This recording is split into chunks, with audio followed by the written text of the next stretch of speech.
Yes. I've wanted to do this one for a while now. So it's back to your regularly scheduled viewing. Now, this one is just a bit of a... Does anyone remember back in the day, basically, when Juelz Santana and some of the Dipset man came to the UK and then we're hearing they got had off, got robbed for their chains and this and that, got bumped. Now, I just found it quite funny because I remember this happening back in the day, and I always wondered, how did that situation transpire? What happened in the end? Because then after that, Juelz Santana went missing for time. He tried to do a thing like, he had like a little group similar to... Because basically, let me set the scene. In about 2008, going on 2010, Dipset was the biggest thing going. You had Lil Wayne, who was quite big as well. They were both quite big, and they were kind of becoming mainstream. More mainstream than Hey Ma and them tunes. Like Lil Wayne had like Lollipop and things like that were like big commercial tunes that you started hearing in clubs, you started hearing on the radio, and it kind of brought rap to a new mainstream level, and it reached new heights. But on the other side of that, on the East Coast, you had Juelz Santana, who at our time was like the East Coast Lil Wayne, because at that time you still had a West Coast, East Coast, the residual of that whole scenario that happened decades before.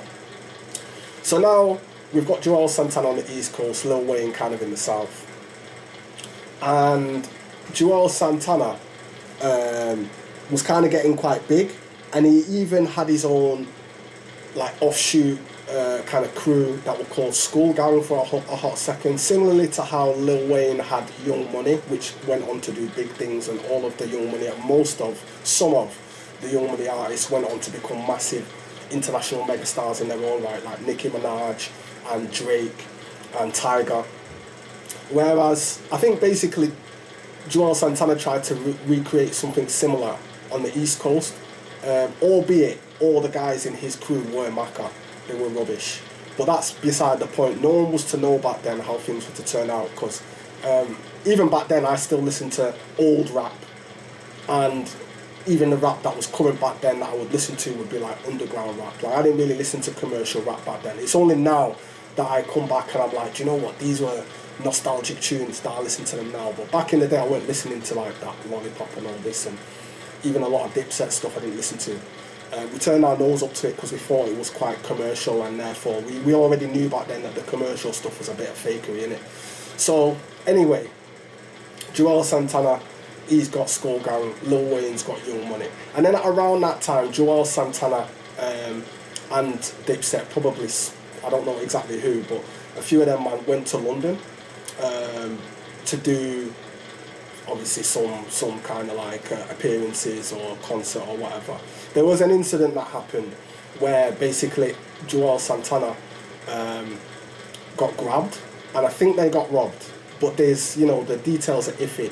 All I remember at the time was the story coming out, and then a particular video surfacing and doing the rounds of Juelz Santana being held in what looked like false custody by some man from the UK.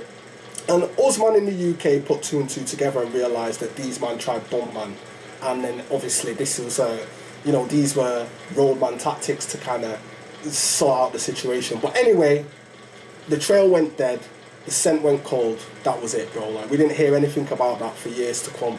And then only in like the last few years and last few months have we started getting more context into the situation, because obviously Cameron came out and spoke about it on his podcast Believe in Flea, or Talk with Flea, should I say.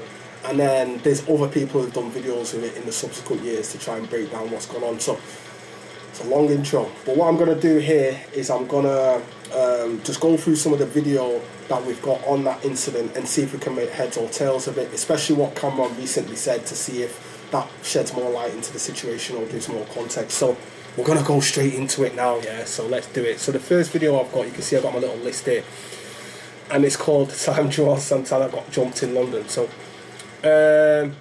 where should I start? Yeah, let's start right here. I don't necessarily know if this is in order of how I want to start, but we're going to go through and see, have a little look. So click this up here.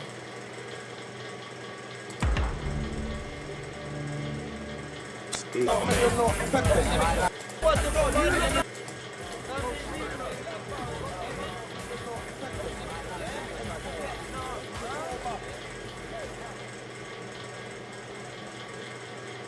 think I'm having to mute that sound, you know, if I'm honest. But if you see the context of what's going on here, I'll just talk over it. But if you see the context of what's going on here, I think this guy's called J.R. Writer. So he's one of the, and like I said, I didn't listen to Dipset back then like that. They had 1-2 tunes, but we weren't bumping them like that. Although in retrospect, Dipset and G-Unit are some of the biggest hip hop groups that made an international impact in fashion and music. So that guy there that you just saw, the light-skinned brother, that's J.R. Writer. He's one of the, I would say, one of their bottom shelf rappers in that crew back in the day. You can see that he was getting his chain fingered. You see he's getting his chain fingered here. Man's like got his hands all on his chain. I think these men in the back are all like UK man, and they're in some sort of establishment or club, yeah? So this is his chain. Man's basically saying words to the effect of, yeah, you man are saying this, but he's live, look, here's his chain, and then puts the chain on his neck, which had obviously must have been taken off his neck, and he's now handling his chain like that. So if you can imagine, he's got man round the neck, like my man's here, and he's like, yeah, look, it's live, it's live. Us man in the UK know that if a man's doing that to you, you're getting domed in it. That's you getting sunned in it for the American people. You're getting domed. That's like a bully boy tactics, basically. They're saying it's like captivity, innit? A man grab you under his arm and starts doing all this. If he's not like your older bro or your cousin or your dad, then he's doming you, basically. So, because this video came out and they tried to be like, nah, as in the Dipset people tried to be like, nah, everything's live. That's not what happened. Look, we were chilling in that video, but it later comes to pass that what actually seems like happening is that, what's happening is that they basically told them that, yo, you're coming to this spot, you're chilling, and we're going to sort out this issue. Money issue, I believe, and you're not going to leave until it's sorted. So, for context, the actual issue as to why... In fact, no, I'll let it play and then we'll see some of the videos talk, alright. So anyway, you see my man, these London boys, and there's this brother here who's giving me the joke. What's he saying?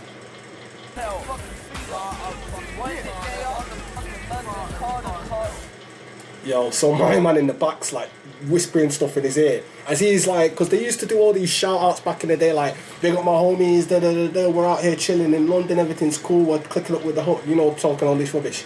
And then so they're trying to make it look like it's cool, as in the Dipset guys, like they know they're getting done, but they're trying not to make, because someone's probably pulled out a camera and just put it on them, so they're trying to make it look like, oh, it's blessed, like we're not, you know, we're just chilling. Some man dashed the chain on Juelz Santana's head, like, yeah, I hold this. So these are some man from the London man, innit? Like, you know, obviously serious geezers within reason, you know. We'll get round to it, innit? But basically, you've seen J.R. Writer and you've seen Juelz Santana getting all their chains taken off their neck, put back on the neck, getting handled, moved about, told what to say, whispered in the ear, say this, don't say that, you know, this and that and this. And now at this point is where Juelz Santana's getting a bit of manhandling. So someone, guys have got his chain in that, you know, his chain in their hands, as if they're eyeing it up for appraisal, basically, you know, saying, you know what I mean, like, yeah, I'm gonna have this in a sec. What's that, yeah? 5 carat, yeah, that'd be live for me, that's live, that. Do you know, all of this kind of gear? So my man here is actually saying some funny stuff. This is the infamous old Trizzy Wizzy.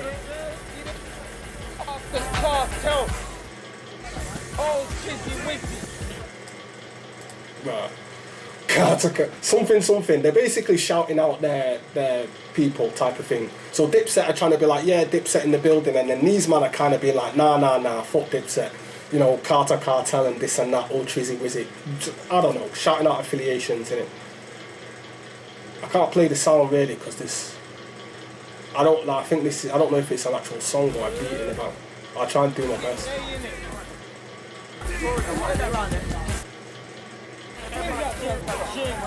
That guy said, so at that point my man's like, check this now.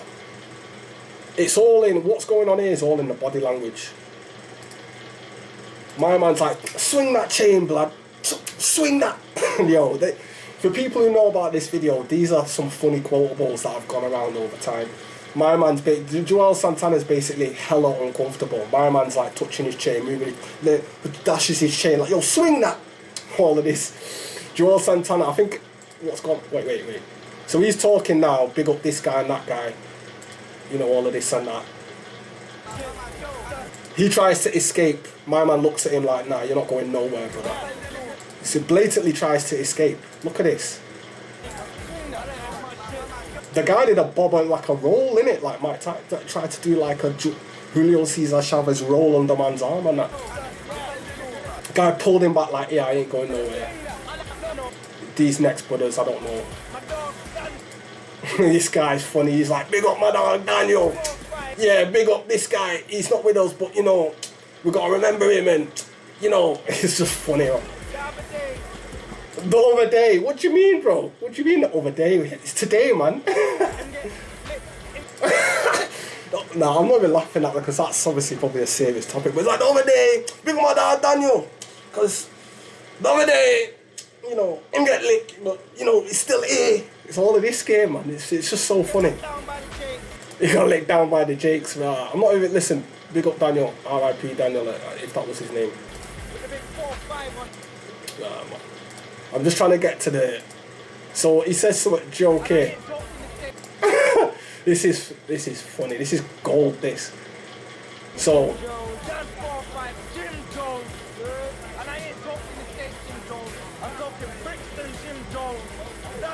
Right. So my man Juelz Santana trying to keep up the charade, big up Jim Jones, My man's like cuts into him like, yeah, big up us man and big up Jim Jones, but not the American Jim Jones, the UK Jim Jones. My man, at that point Juelz Santana's like, right, obviously the jig's up in it, like it's all bait. So he's like rubbing his nose. I don't know whether he's signalling for help or whether he's just trying to rub his nose to the camera to be like, yeah, my man's chatting rubbish. Either way, he got domed. He got domed. Yo. And then he goes on to say the funniest thing, the funniest line of all time. Now you can big up your Jim Jones, innit? Oh my days. Bruv, how did these man... I don't know. You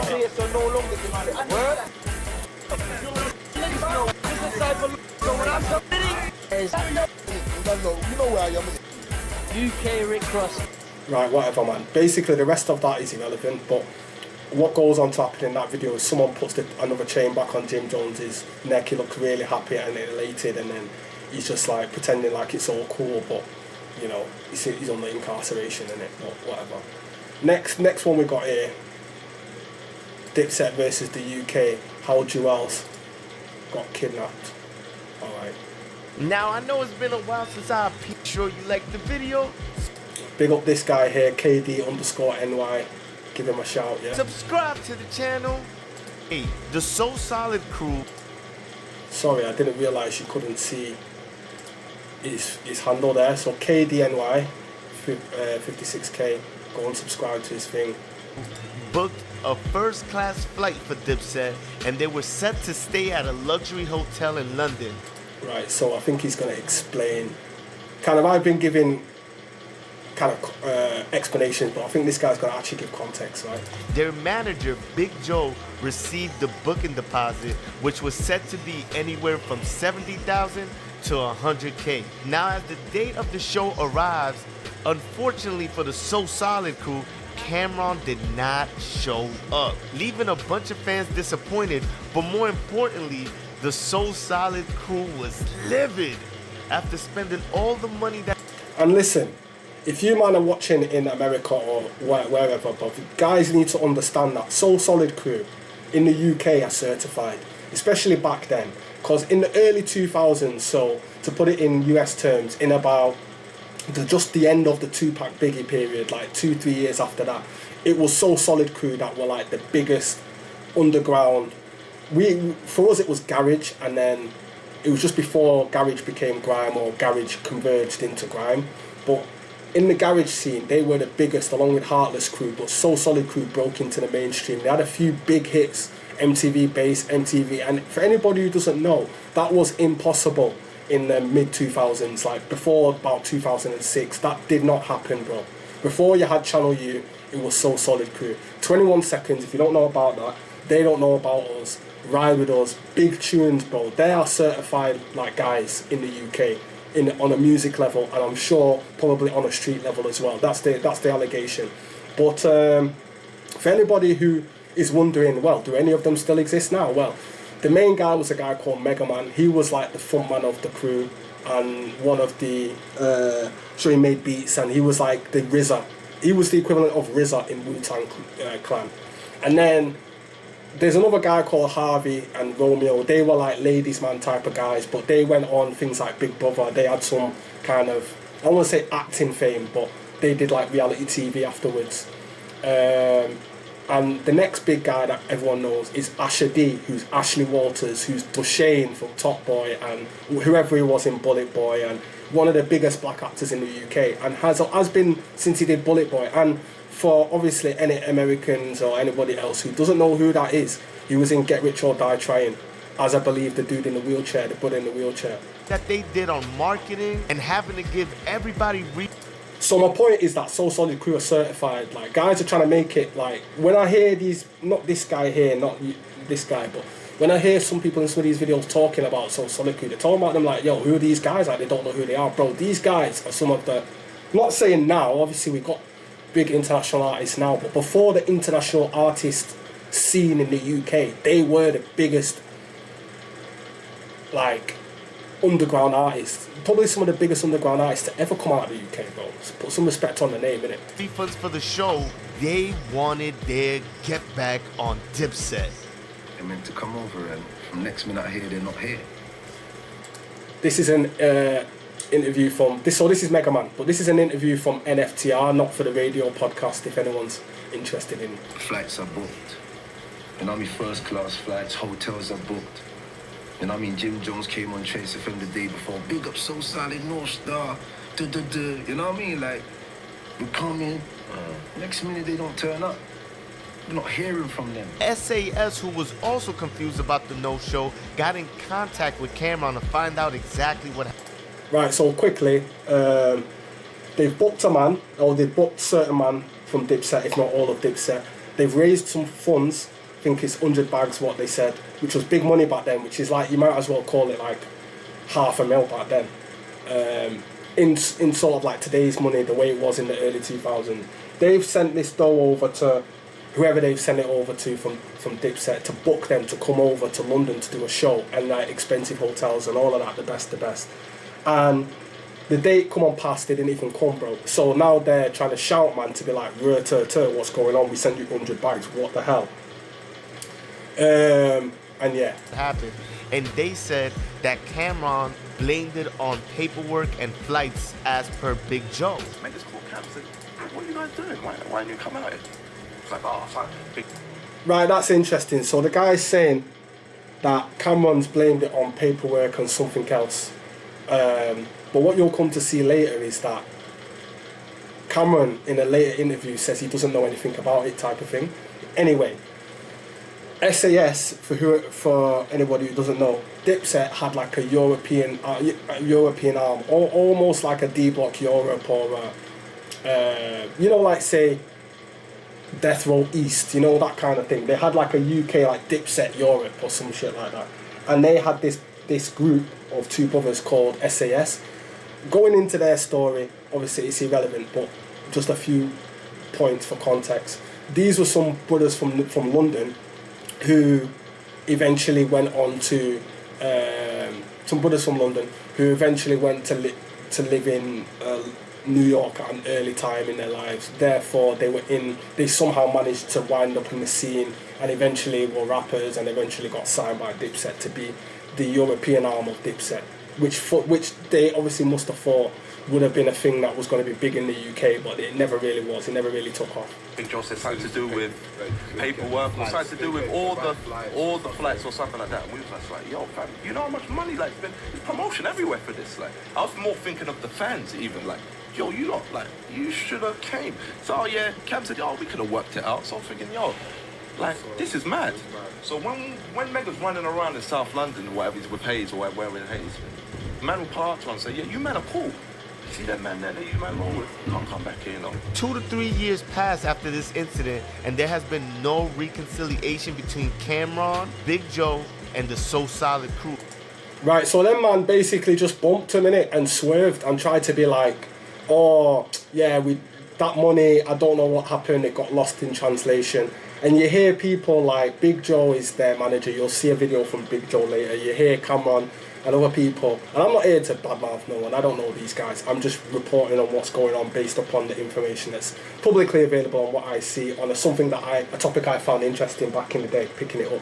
But basically they're saying that, trying to be like, oh, we know it came, but we don't know what happened, it's some administrative logistic error. Again, with no one trying to rectify the issue. And like he says, this guy, KDNY, is that's where it was left and that's where it stays today. So these So Solid man have tried to chase it and have probably got flack in their own ends because they've borrowed money from some serious guys and they've all put dough together in a kitty to get this, to pay this off. But then now, these serious guys have sent the money via Mega Man, if I'm not mistaken.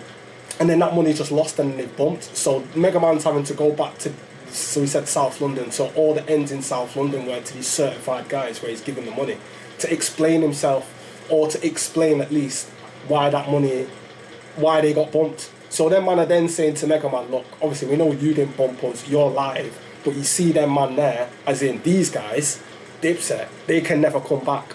So you have to see the arrogance with what they had, like the arrogance of how they dealt with the situation. They just thought, oh, it's live, we can do it the fuck we want.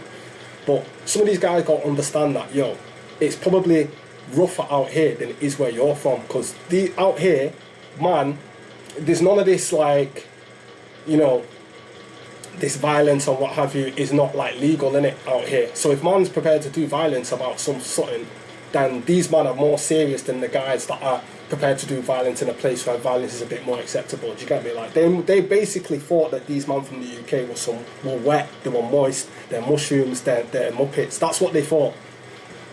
And you know, you can see how that arrogance and oversight led to what happened.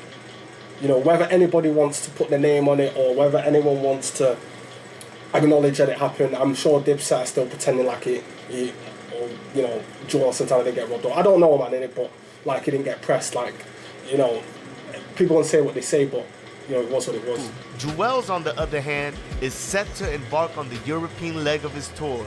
Now, while at their... So this is a Juelz Santana solo tour featuring probably some of his man from Dipset, as in when he came and got the booked. hotel in the UK, they're accompanied by SAS.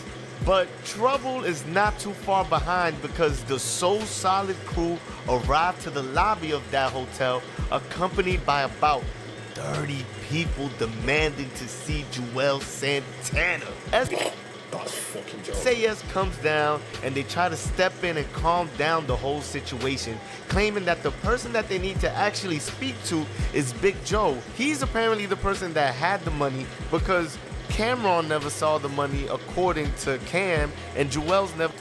That might make sense. I'm not necessarily saying they did or whatever, but all I'm saying is that if you have, this is your business, you know, there can't be these things going on where a guy sends 100 bags or whatever it is, and then it just gets lost in the ether. That can't run, innit? never saw the money either. No matter where you are in the world, that can't run. But the So Solid crew was not hearing it, and they demanded to speak to Juelz Santana. With all the commotion going down in the lobby, the police were called. Now, noticing that Juelz was the reason for all the commotion, the police took Juelz and escorted him through the back door. Now, the police escort the van with Juelz Santana to a safe location, but it looks like the UK goons were not too far behind, and they followed Juelz. And once the police left, they pulled over their van and took them. And I'm gonna say this.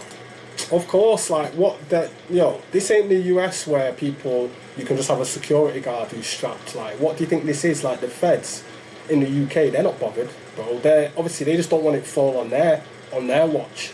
So if they take you from that place of danger and drop you in the next place of non-perceived danger, they did their job, bro. It's not the US where guys are, you know, it's not like that, bro. Like, they must have thought that it was a joke, like it was a laughing joke. In quotations, kidnapped them. The story goes that Juelz after this was forced to perform free shows to pay back the debt from their discrepancy earlier. And this is where the footage, the hilarious footage of Juelz and J.R. Ryder with the UK goons, and honestly you can kind of see Juelz trying to keep his cool throughout the whole situation, but you could tell it was just uncomfortable overall. Just take a look at this for yourself. Right, so that just goes back to where we started off, which is the footage that you've seen. Okay, so I found a Reddit post, or Reddit subreddit should I say, that talks about Watagwan. So, throwback to when Juelz Santana Dipset got kidnapped by London gang members So Solid in London over a 95k debt and $95,000. What? Maybe it was, I think it was 90, whatever it is anyway. I'm forced to party, drink, wear their chains and shout out their set for 18 hours while they recorded a Block Tour episode. Funny. So people's like, I remember when this happened, I was mad confused. They kidnapped him and made him have a good time. I swear, mad hospitality. They came to this hotel like 50 up and waited for him in the lobby, some bougie hotel. When they came down, they took him and basically just treated him as their pet for the day. They didn't violate on the episode as they still wanted Dipset to come back to the UK so they could eat off their show money, as Dipset was a big thing back then. It was just a thing where he couldn't go home until they came to an agreement over the money. Funny. Respectful, that son, whatever. Told that man, whatever. Slid JRI's chain on his neck. The clip of Max and French clowning them is funny. I think I might have a clip of that.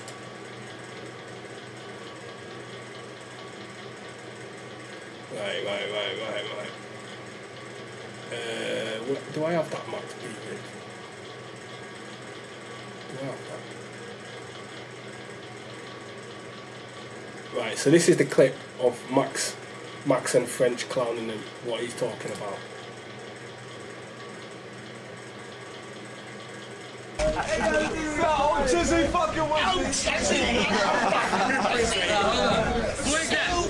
So that's like when that guy was like, oh Trizzy Wizzy.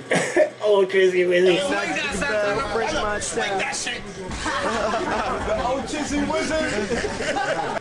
But these guys are moving like the same thing can't happen to them.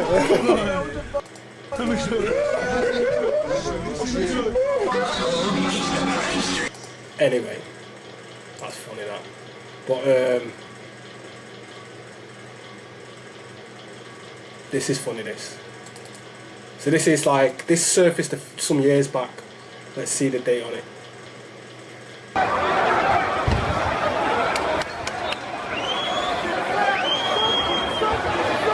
Paperchaser.com.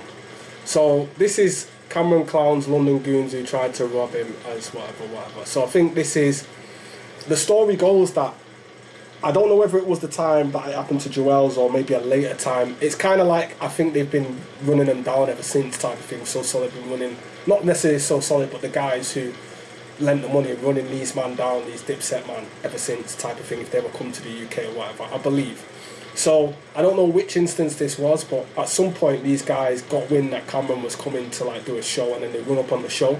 But you'll see what Cameron says here.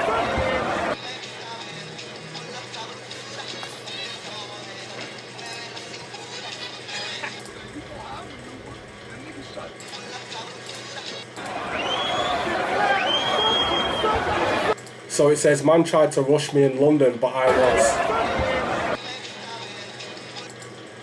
But me and Juju was home doing this. I imagine Juju's probably his wife.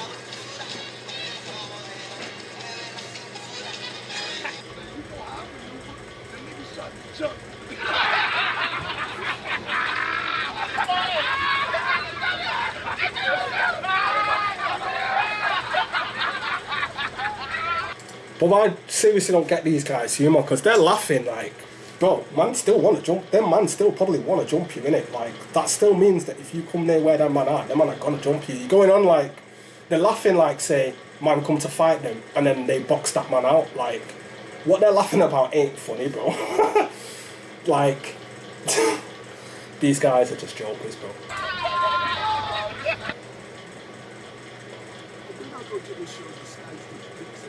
And obviously they think that all British people drink tea and wear these kind of hats and whatever, but little did they know Juelz Santana came to the UK and got like, bro, he's never been the same since. That guy lost his whole row of bottom teeth, bro. He went into deep depression and Shermism, like, bro, drowning his sorrows on lean. And these men are going on like, they tried to make it like them man ain't shit, but really and truly, them man give them the greatest scare of their lives, innit?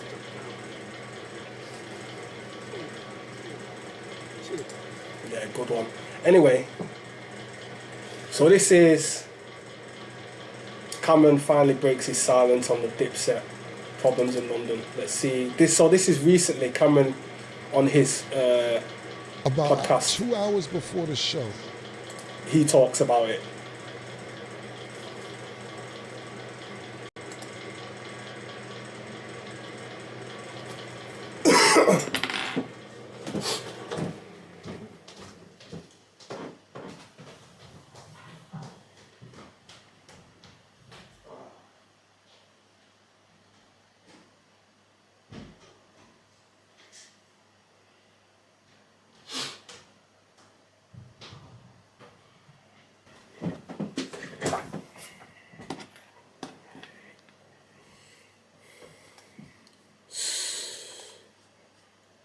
Yeah, so this is Cameron who's talking about it, yeah? I get a call from my homegirl in Long Island. And she like, yo, Cam, I talked to some people out there. They said, you better be careful going to that show tonight. And I said, what you talking about? And she said, nah, they coming to get you, bro. Cam tells a story of what happened when Dipset ran into problems in London. I think on some real shit, Simbi on it, he know all blames. And Zeke is over here like, word. Everybody, I blame. This is who said they own that for the audience. You know these people's name more than I do. And Simbi telling me, nah, on some real shit, Simbi on it, he know the people's name. I don't know these people's name. So, yeah. Yo, Cameron's so arrogant, bro. When I got there, you don't know them, yeah? After they've been chasing you for years, bro, and you don't know their names, yeah? You don't know So Solid Crew, no? You never heard that before, no? I'm thinking that shit is water under the bridge because I never took their money. Bro, you're full of shit, bro. And I didn't know what the hell was going on with Juelz, but that was like probably 4 or 5 years. I don't know what the hell's going on with Juelz. Is that not your boy, bro? So if man are chasing you for dough and they're saying that someone took the dough and you're not going to investigate with your boy, did you take the dough? Years before I got there. But obviously it wasn't water under the bridge. And I Bro, I swear down, I don't take these guys seriously, bro. They're just full of shit. I was in London probably for about, 5 days, 6 days. But Cameron regularly get impressed though. Like, I'm sure there was a time when he was running around the car, like, I tried to call you. The guy's running, like, looking, bro. You know, the people I'm with, they moving around good. They moving good. I'm not even thinking about them niggas that say we stole their money. I'm thinking this is years later, cool, whatever. But I'm not knocking a nigga over however much money they said they sent. I mean, you're probably never going to get over that. Somebody took your money. So I'm moving around with these people throughout London. And I'm not even paying attention. I'm like, okay, they treat nigga like president. I'm talking about if I had to go into the radio station, these niggas pulled the car up to the door. Like, when the door opened, I'm in the station. We get to the restaurant, they pulling up to the restaurant. Yeah, because they know that them man want you, innit? And then they know how it is out here, that them man will get you, innit? Like, I'm like, all right, they treat a nigga like a king out here. I like the movement out here. I'm thinking it's all good. And so, this is crazy. I'm not going to say a couple people name. So I go practice, do the shit for the show. About 2 hours before the show, I get a call from my homegirl in Long Island. And she like, yo, Cam, I talked to some people out. So I think he's talking about a show that occurred after this time where Juelz Santana got grabbed.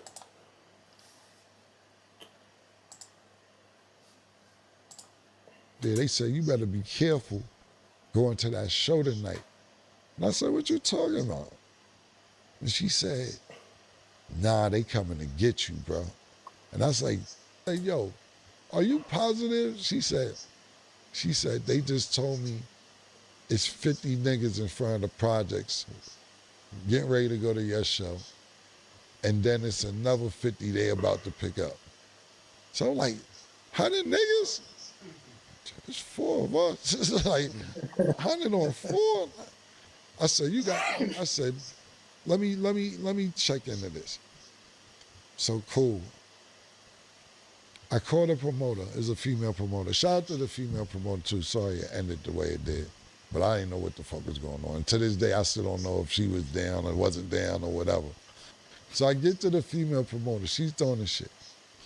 I said, I don't know if you heard about however many years ago, it's supposed to be some niggas who sent us some money that we supposedly took their money, which we didn't. Stop saying you didn't do it, because, bro, the people saying that you did, innit? But having said this, I could understand how Cameron might not know, but my thing is, like, intentional recklessness. If it's your business, you should know, innit? But to be fair, I can understand how, being in the position he's in, that stuff might not get to him until it's too late. But they've been mad at us for years. They had an altercation with Juelz and them when they was out here. And from what I'm hearing, they on the way to this show with like 100 niggas. She's like, oh yeah, don't worry about that. I said, so you know about this? She said, yeah, Ken, don't worry about it. We got your back. He said, they've been calling looking for your hotel all week. We ain't tell them that. I said, they've been looking for my hotel all week? 50 niggas? Bro, did you think that they were going to let it go, bro? What the hell? I swear, they're like... I just can't believe how, like, absent-minded this guy is. I'm out jogging in the AM. She said, yeah, but we good. I said, all right. Where's the pistol? And I like Cameron as well. I like Cameron. Because we in London, part of my contract was I have to have 2 armed niggas with me 24 hours a day. So this is what I mean, bro. These guys don't, like, they don't know anything outside of the US, bro. They think the whole world is like the US, like... like, what camera do we need to look into to tell you that, bro? The only people who have guns out here are guys who are, like, farmers, and then guys who do road. And, like, not all the road guys have them, but, bro, like, nobody cares that you're Cameron from New York, bro. Like, you're not getting that out here, bro. Unless you're gonna click up with some, like, the kind of guys that are coming back for their dough. Do you know what I mean? Like, this is why you don't make these kind of enemies, bro. So security was like her cousins or brothers, and like I said, all these people were good people. I'm not saying none of this because they was super cool. So I'm like, all right, where's the pistol? They're like, my brother, I said, tell them to come downstairs. I need to see the pistols. And they came down. They said, are you good? I said, I need to see the pistols. Oh, they close by. They close by? Nah, man, what you mean they close by? Part of the deal was 24-hour pistols. Oh, this London. What? You know you can't have them. Look, I ain't understanding the rules of the law and all that. Where is the... What's not to understand, bro? They are illegal. Like, anybody, like I said to you before, anybody who's willing to do that, it has to be some kind of, like, road donny in it, bro. Like, and what are you paying them, bro? Because I don't know many road donnies that's looking to, like, do 5 years for you. Pistols. The kind of guys that you think you're going to get pistols for, the kind of guys that, you know, are going to get... These are the same kind of guys that are trying to press you in it, bro. Like, you made enemies with them guys. The only guys that probably could save you in it, or the main guys that could save you in this, are the guys that you're trying to be saved from. So they said they have it. So then they saying that, yo, Cam, they've been looking for you all week. We're not going to let nothing happen to you. We not running if something happens. I say, okay, let me do another count. 4, and there's 3 of y'all. 7 on 100. The math still ain't mathing. To be fair to him, he was smart in understanding that the numbers were not on his side, because no matter what them man are telling him, they just want to get paid and go on. And some of them man could be clicked up with them, man. You never know. I'm not saying they are. I'm just saying you're not in New York now, bro. So he did the right thing by looking after his safety or thinking about his safety first. I said, don't worry about it, y'all. It's all good. You know, we ain't tripping. Now, mind you, we in a hotel. We in one of them hotels where you can see everything, where you can look down and see all the rooms. So the promoters was staying in the hotel, and we in there too. So now the show, we got to leave in an hour and a half. We got to make a decision. So I called my homegirl back. She called the niggas she said, I said, is it really 50? He said, I'm being nice saying 50. I'm looking at 60. And they're going to get more. I said, the real? He said, yes, the real 60. I said, all right. Now I'm sitting there saying to myself, damn, what we gonna do? Because we got bags and shit. It's me, my nigga Tone. Shout out to my nigga Tone. Yeah, you might would have been finished. Most sticky. And my bitch at the time. That's all we had. So I'm sitting there saying. Because if they would have got you, bro, that would have been worse than when they got Juelz. Damn, how we going? Because they, in their head, think that you are the problem. Get out of here without the promoters. I don't fucking know. The next town over, Dublin, some whatever the fuck. So you don't go nowhere. This whole time, B, you don't go nowhere. He's like, where we going? I said, I don't fucking know. The next town over, Dublin, some whatever the fuck is driving. The Sprinter downstairs. I told the Sprinter I brought out of car. I said, you don't go nowhere. The Sprinter downstairs. I told the Sprinter I brought out of car. I said, you don't go nowhere. This whole time, B, you don't go nowhere. He's like, where we going? I said, I don't fucking know. The next town over, Dublin, some whatever the fuck is driving distance. So he stayed, and then we just... Bro, this is the UK. Everywhere's driving distance. This is England, bro. Everywhere's driving distance. Kind of one of the...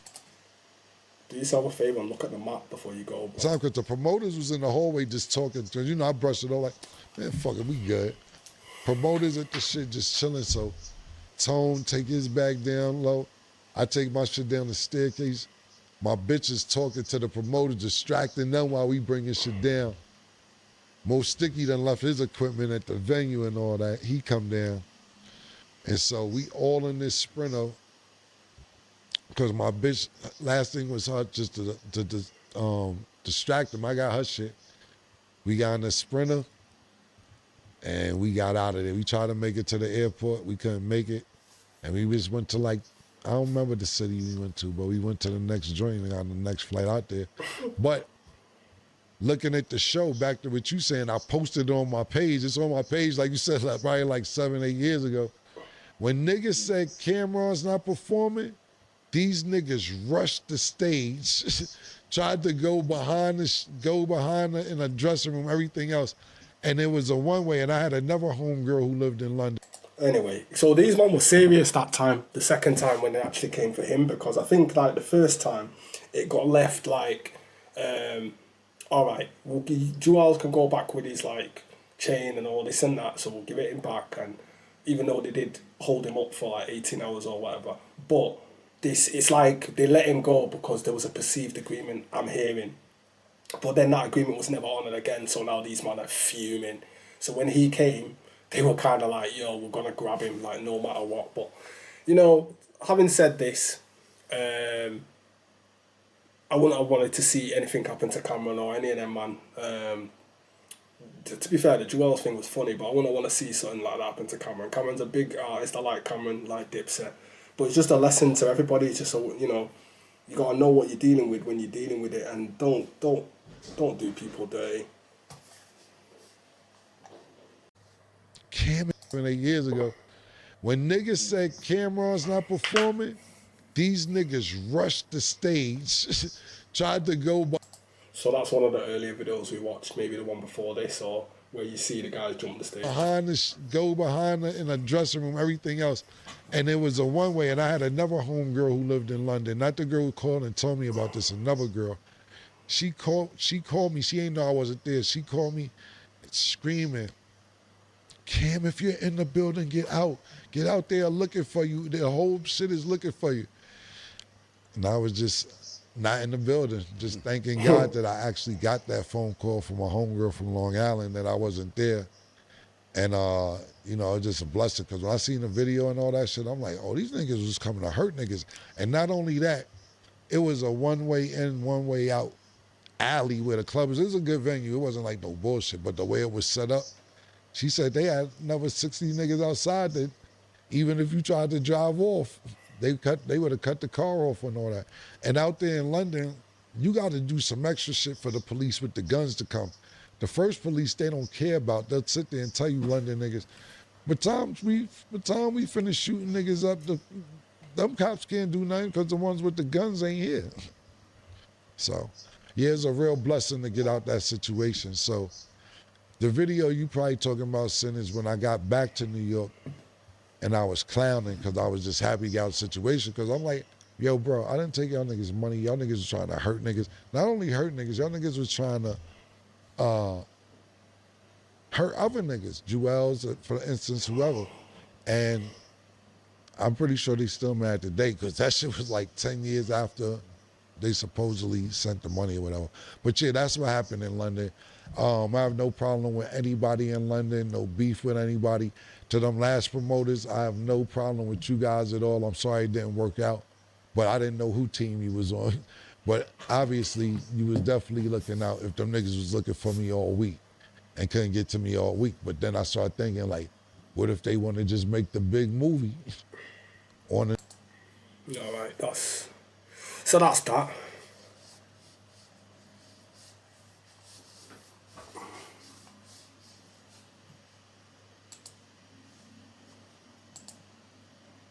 And then, what have we got now?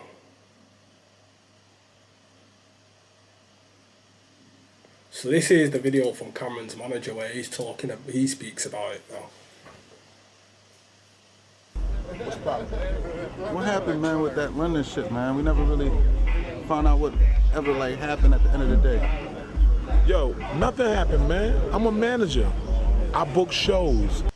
Wait, first things first.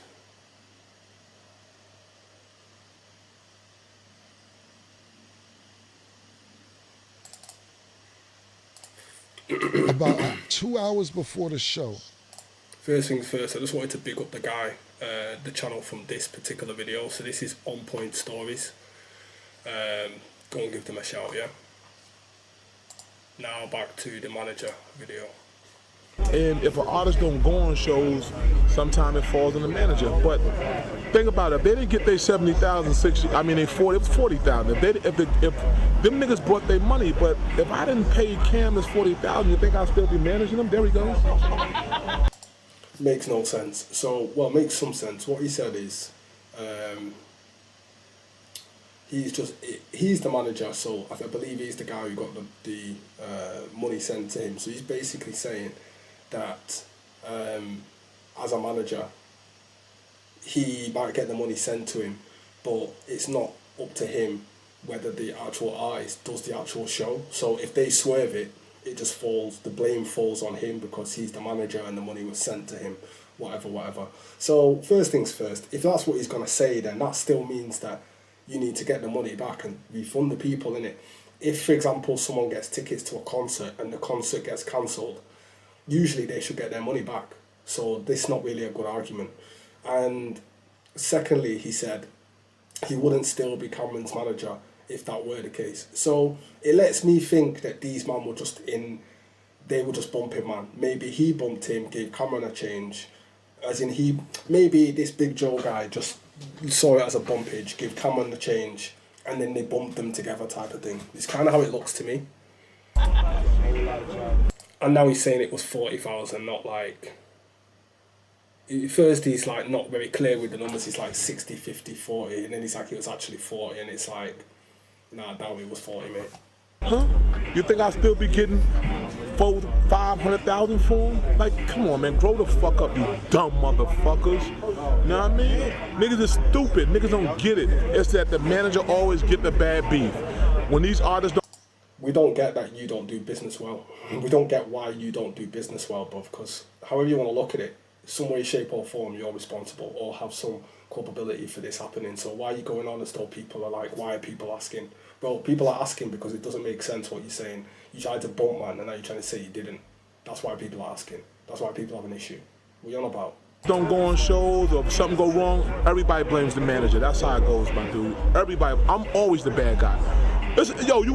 what kind of laws do you have in your country? Because it is your fault, because you're the person taking the money and making the bookings. So either you've done that wrong, or you've taken the money, made the booking, given the money to the artist, obviously taking your change. I don't see you refunding your commission, because you will have a commission there, giving it to the artist, and then the artist just is like dipping off.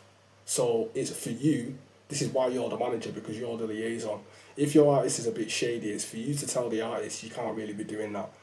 At the very least, to be knowing who's who and telling the manager or the artist you can't be doing that to these people. But generally you should be saying it about anybody who paid up and didn't get the service. You can't be doing that to your customers.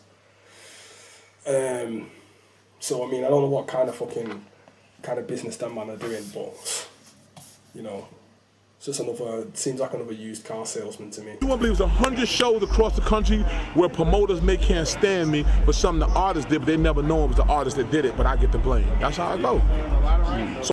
So if that's what you're saying, then your job title shouldn't be manager, it should be complaints handler, because then you're the guy who's there to take the complaint and to be told, you know, and to deliver bad news and what have you.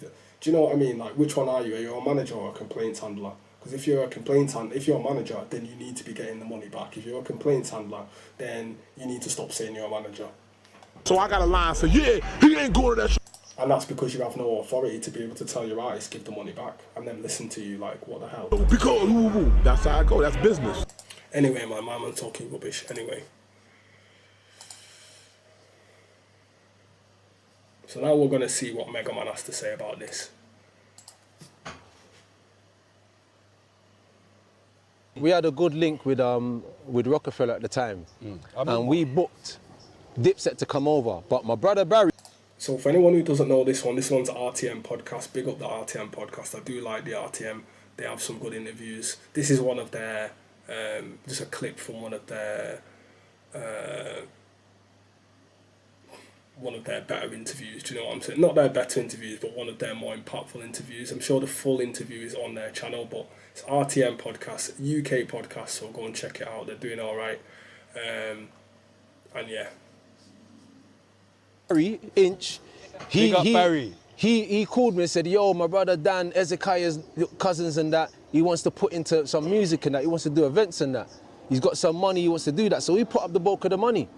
I made them go on the plane to Rockefeller Studios and that, and bring 70k cash and give to Cameron's manager, Fat Joe, so that we can solidify them. So when you're walking in the building... Yeah, what he's saying now. So my man said it was 40k, it's 70k. And our money is stronger than their money. So the pound is stronger than the dollar. So this guy said 70-60. He literally did some... That's how I'm pretty... You know, I would bet that guy's lying, Big Joe, the manager. Because he was like, oh, 70-60. No, actually it was 40. Mega Man's saying it's 70. And Mega Man ain't got no reason to lie. So then, if it's 40... Like...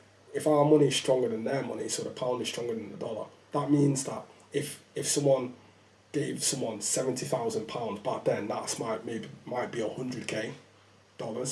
So if someone gave someone 40k back then, that might be $80k. So it's never gonna, the dollar amount is never gonna be less than the pound amount. So in the office, everything's crisp.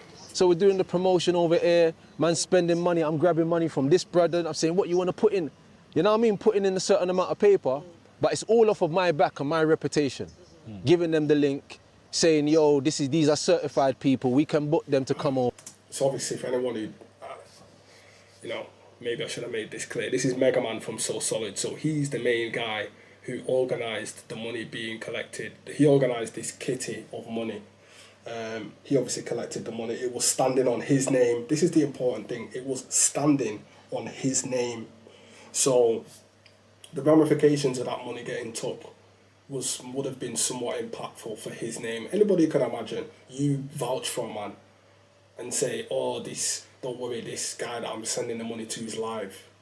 That's Mega Man's name there. So it's more than just the money to everyone involved on this side, or on the UK side, should I say.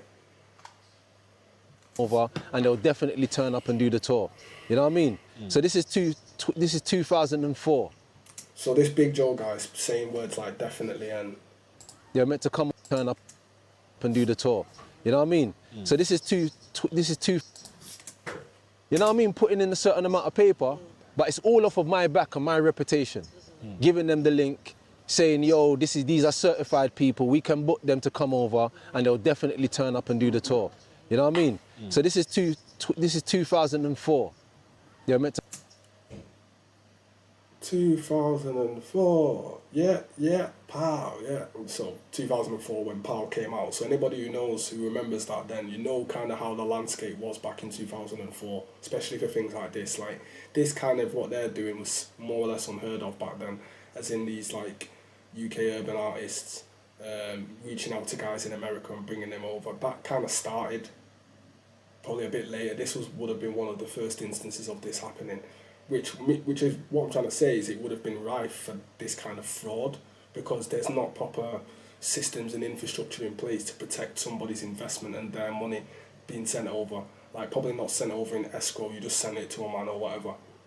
For what I mean about escrow, we don't really have that in the UK, but escrow is a service that's big in America, whereby you send money to someone for something. It could be for a house or, you know, a big purchase, and that money, or even a little purchase, that money remains in a third party kind of account of a third party vendor or third party provider to ensure that you receive the goods and the money is sent, and then both things exchange. So if it's a house, the title will then exchange to the buyer, and the money will then go to the title then exchange to the buyer, and the money then go to the seller, that type of thing. So they probably just sent it, I think what he's saying, it sounds like he just gave that man, Big Joe, all the dough, no guarantees, no, you know. to come over and do it. Next minute, they didn't turn up. We met them in Napa that year, remember? Was it Napa that year that we met? No, that was Memphis Bleak. Yeah, Memphis Bleak. Beehive came over. That year, innit? Yeah, no, 2003. Early 04. So when they came over, when we put on the concert, they never come over. Cameron come online and was bigging up North Star, but North Star had nothing to do with it. But he still bigged them up. I was rating that though. Yeah, I was rating that still, man. Because I think in rock. It wasn't Cam, it was Jim Jones. No, but I don't know, but people was following, I didn't hear it. Yeah, Jim Jones. Oh, you know, they're not bigged up for a North Star. Yeah. So that was good, man. I rated that still. But then they didn't turn up. And I heard that happen with a lot of like promoters. You know, American artists taking money, not turning up, not coming to events. But it's just the wrong youths that you took money from. Yeah, basically. It's gonna piss me off. That's the wrong youths you took money from. Southwest London. Said exactly what I just said before, youths. yeah. We're not just promoters. We're not man that's getting invested that can just lose money and knock it on the head. You know what I mean? So. Gonna take that. You took. We're gonna take. Yeah, you took money from man. Don't come back here until you're willing to pay, and that's all it was. So when some promoters thought it was cool to book, like a couple of them have been here while I was in jail doing my thing, in jail trying to get out. Yeah, we're gonna. But when I came out of that, I heard certain man was bringing Juelz Santana over, playing that, and I was like, yo, they're coming over. Blood, lock that down, man. Lock that down. My brother, Reeps, Inch, like Peckham man turned up, Brixton man turned up, Tanner, Beer man turned up and said, nah, it's not happening on an hour watch, you get me? It's not happening on an hour watch, man. You know what I mean? Like, it's not just Mega's involvement, this is Brixton man's involvement, this is Stretton man's involvement, this is more than just one man's involvement, and furthermore... You see what he's saying here, he's basically laying it out as to what it was, who was involved, and what that...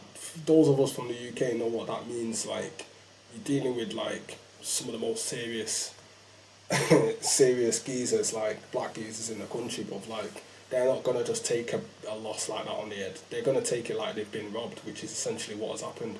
Then that doesn't fly in there, you know. You lot ain't dealt with it properly. You understand what I'm saying? So everyone turned up at their hotels and orchestrated it in a certain way, but we didn't want to make it seem like it was some kidnapping thing or disrespecting in the end, because we're still fans of them, we still like them. They was acting like, Juelz Santana was acting like he didn't really know what it was all about. It was all Cam situation. It was on mind games, innit? Yeah, it was on mind games again. So they signed something, some bug little contract, like made them sign a book contract and say, yeah, I'm gonna come over here when I do my mixtape. And when he went back to the States, one of his little youths from jail was dissing the thing again. Fuck you, London niggas, da-da-da-da-da. Mind games. All of that shit was happening. And I was like, but I was on the phone. I was going out with a girl called Yaz at the time. Like, and I was on the phone from Cyprus, kind of just orchestrating it, saying, yo, put him on the phone. Yeah, nah, man, one's on the coach now, Mega. Don't watch nothing. I'm air. Shabs, yo, Megs, what go on? Nah, man, I'm air, man. I'm on the coach, you know what I mean? Shabs is cool in America. A certain man from America saying, what? Jack them niggas up, man. Jack them niggas up, you know what I mean? But I was like, nah, we're not gonna do it that way, Shabs. Boom, boom, boom, boom, boom. Just know that we've managed the situation, you know what I mean? So I think the next day they just kind of calmed it down a little bit, done a little freestyle with them online, and just calmed it down. It's meant to come back. So he didn't come back, and then again, Cameron came over, but it's one of my brethren from my ends that was involved in booking it. But what was happening is that I wanted to make a phone call to say, yo, let's have a conversation. Let's have a conversation with Cam and that, just to let them know about the scenario. But I don't think Cam wanted to have the conversation. And it's not my brethren's fault. It's not the girl's fault. It's not my man them's fault. It's just that the artist wasn't honest with them of the situation and wasn't honest with us about the situation. You know what I mean? So they was trying to safeguard their interests at the same way just safeguarding the artist's interests. But I was mostly seeing it as a disrespect on Cameron's side more than it was my brethren's. Yeah. You get me? I didn't think that my brethren's were disrespecting it. They were just like, right, we just want to put on an event and boom, boom, boom, boom, boom. So it wasn't really nothing to do with them. They were just safeguarding their thing. But Cameron was taking the piss. Because Cameron, yes, bless. Cameron was the main man. Next to Big Joe, he was the main man. You get me? And I just said, look, if my man doesn't make the phone call, I apologize, but I have to pull him up on it. You get me? I can't allow these Brixton youths and these Streatham youths and a couple of my brethren who are involved to look at that and make it seem like I didn't have their interests at heart, because this is my link. I made Roadman put their money into something which, you know what I mean, which they lost all their money. Losing 100 grand of street money is not something that you should take lightly. To anybody, it's not a joke thing. Gunshot, man. So for the whole time, it's been my interest to make sure that justice is served on all areas. So I had to get dirty. I had to get my hands dirty a little bit again. You know what I mean? I turned up at the event on a thing where I wanted to have a conversation with him again, and he just didn't want to turn up. So the young ones, they just moved reckless. And I said, look, if it gets to a point where they don't move accordingly, you lot do what you want to do. You know what I mean? And that's basically how it was, man. But I'm always diplomatic right down to the last point, and I've always been like that. How do you feel about it now, the situation? Because obviously you still ain't run the paper, innit? I feel the same, because the other day I got a phone call that Cameron and Jay the Kiss wanted to come over, because they done a little tour in America. Okay. So I got a phone call respectfully from certain promoters and that, and said, yo, what's the situation? Then I got on the phone with Cameron's manager, and he let me know what the situation was, and he was away at the time on an M charge, and they said throw out a number, and I couldn't throw out a number because it was other man involved. So I made a phone call to other man. They gave me a number, and when I went back and gave them the number, they said, boy, but like, can we deal with Cameron's side? I said, this isn't nothing to do with Cameron. We booked the whole of Dipset. So if you're the leader of your thing, just like our Mega is the forefront of the whole thing sits on me. So the whole thing sits on you, Cameron. You get me? You can't come here unless you want to agree. First of all, acknowledge that you owe that money and agree how that money's going to get paid. And I didn't hear back from them. So what was meant to be Cameron and Jada Kiss turned into the Locks. And that's when you saw Jada Kiss and Chic come over, and then Styles P didn't. Yeah. So there's little things happening behind the sidelines which I'm not a bad boy, man. Fuck this bad boy thing. I'm just a person that stands on real morals. You get me? And if you tell me that we're gonna do something, and if I say I'm gonna be somebody by you, I'm gonna be somebody by you. If I say I'm gonna do this thing to the end, I'm gonna do this thing to the end. Whether you disrespect, whether you see me as an idiot, whether you wanna try and chirp my gal or whether you want to be disrespectful with money, if I say I'm going to be with you to the end, I'm going to be with you to the end. And that's just my principles. I don't care. So whatever fortune that I have in my life, that's most probably why I get through and still happen to create levels of bags and levels of opportunities, because I'm more loyal than majority of the people I've come across. I want to leave you with this here. So back on that Reddit forum, NY State of Mind, Reddit, the subreddit, should I say, NY State of Mind. There's a few comments here that I thought were quite interesting. One was, the clip of Max and French clowning them is still funny as hell. Oh, Trizzy Wizzy. Another one said, facts, Big Joe screwed them. He took the money and left Dipset to fend for themselves anytime they went to London. That's why they were always getting bitched, kidnapped and chased out of their shows in London. Now that's what I thought was probably the most likely version of events. However, this following comment that I read kind of puts some doubt in my mind as to whether it was actually the manager or whether it might not. It might be more of a different scenario. So the next comment, responding to the previous comment, says, Big Joe didn't screw them. Dipset was notorious for taking front-end payments and never showing up for the show and keeping the deposit. That's why they got into so much shit in every city. Big Joe did an interview saying he gave Cam the money and they just didn't want to go. So I think that could also be the truth. I think it's either one of the two or a combination of both.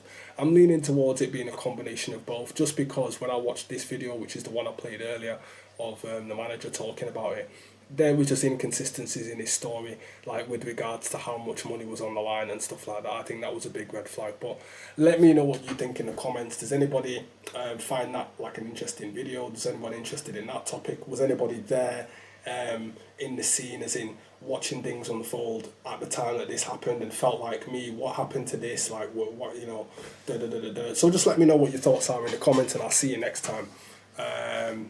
Yeah, thanks for watching. Alias.